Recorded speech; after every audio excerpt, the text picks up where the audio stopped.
Welcome to Nugget 280 with Steve and Dana Groman. In the past two Nuggets, we've been talking about dinosaurs, and we're going to continue that today. We've been to the Field Museum twice, once many years ago and back in 2019 before all the mess was happening, and we found this sign. It said, "Preserved as fossils or living today, life's diversity astounds," but it also tells a story. It's a story of life. Like the planet it inhabits, changing over time. Life evolves. Everything on Earth that has ever lived is connected through and the result of evolution. It's a process that has been happening since the first tiny life forms appeared some 4 billion years ago. This is where our story begins. That is not where our story begins, but that is the evolutionary story. Many years ago, we found this sign. I thought it was sort of interesting. Why are these bones all jumbled up? And this is their answer. More often than not, fossils are preserved in a jumbled heap, like this Protoceratops. Wind, water, scavengers, and pressure from sand and soil may rearrange bones before they harden into rock. Transforming these bones into a skeleton, like the one on your right, is like piecing together a jigsaw puzzle. Well, there's a lot I could say about that. One of the main things is they're more often than not found in a jumbled heap. That's because they were laid out at the time of Noah's flood, which was a great catastrophe. I mentioned in the last nugget that we would take you to see Sue, the world's largest, most complete, and best preserved Tyrannosaurus rex. You're looking at the largest, most complete, and best preserved Tyrannosaurus rex ever discovered. This combination of size, completeness, and quality of preservation makes Sue one of the most important ones. Her extreme size has set new records for length and estimated weight for her species.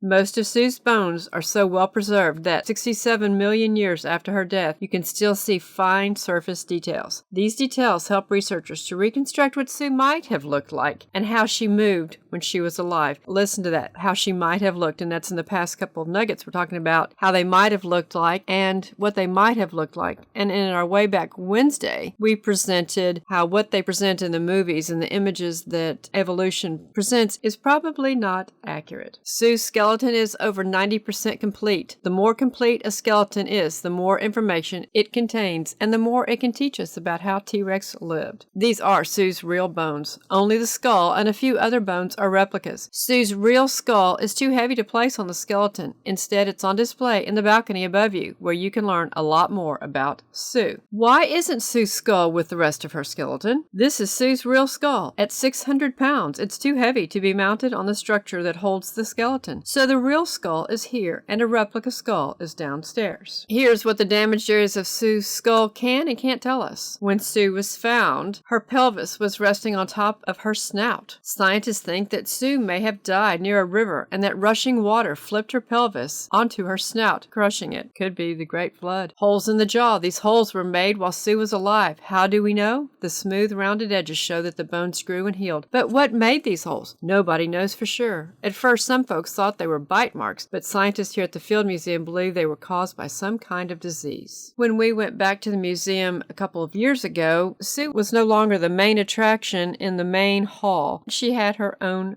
room. The display for her skull is much nicer now, but being packed in this small room makes Sue look much smaller overall. Sue is the world's largest, most complete, and best preserved Tyrannosaurus rex. She's 42 feet long, 13 feet tall at the hip, and weighed approximately 7 tons when alive. She was discovered in the Hell Creek Formation of western South Dakota, August 12, 1993. Sex, unknown. Sue is named for Susan Hendrickson, the fossil hunter who discovered Sue. We refer to Sue as a she because of her name, not because of her sex. And as I mentioned, we were going to get to how they know if a T-Rex is a boy or a girl, and I think I'm going to have to save that for the next nugget. I do want to leave you with these two signs that were in the museum years ago. Theories are possible explanations for why things are the way they are. You can test a scientific theory by gathering evidence that either disproves or supports it. Some scientific theories are so well supported that we think of them as fact. Gravity is a good example. Dinosaur science has lots of theories. Every time a new dinosaur discovery, like Sue, is studied, some theories become stronger, while others become weaker or even disproved altogether. And they had this display where you could explore a few theories about dinosaurs, T-Rex and Sue. Facts are things we know are true because we can see, smell, hear, taste, or touch them, measure them, manipulate them, and show them to others. The facts about Sue and all other dinosaurs come from studying the parts that can be directly observed, the fossilized bones. Take a look at these bones to find out some of the facts about Sue. Well, the problem is they have ideas and theories on when she lived, when she died, how she died. Those are all theories. That is a fact that you have a bone there. Most of the things that they extrapolate and talk about from these bones are not facts at all. They are theories. It is fun to see these dinosaurs on display. If you are ever in the Chicago area, I recommend you go visit the Field Museum. In our next nugget, we'll go to South Dakota and talk to you about Stan.